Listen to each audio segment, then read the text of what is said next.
Suppose you wish to produce a 99% confidence interval for estimating the difference between two population means, and the samples that are drawn are independent. Suppose further that we have the following information from each sample, which is given here below.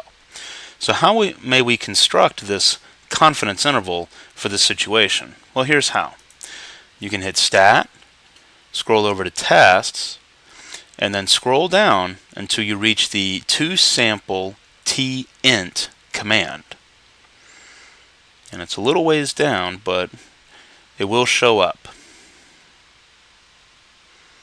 There we are. So now we are running statistics. So we highlight statistics and hit enter, and then we enter in the information. The first thing being the sample mean from the first sample. This sample is drawn from the first population. Then the standard deviation for that sample, and then the sample size for that sample.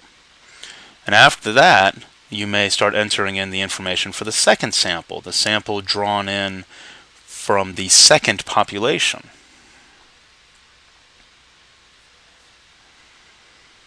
And then after you enter in the sample size for the second sample, you enter in the confidence level.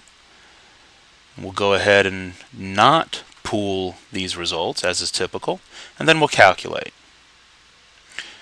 Now the calculator outputs the following information: the interval, then the degrees of freedom computed by the formula, and typically we would round this number down to 124 degrees of freedom, the sample averages from the first and second sample respectively, then the sample standard deviations from the first and second samples respectively.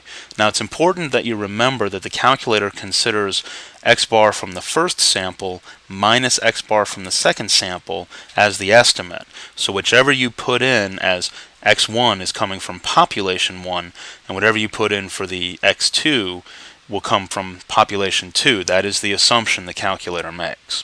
Now the arrow here indicates that there's more information. So if we scroll down, we'll see that the additional information is simply the sample sizes for the first and second samples respectively.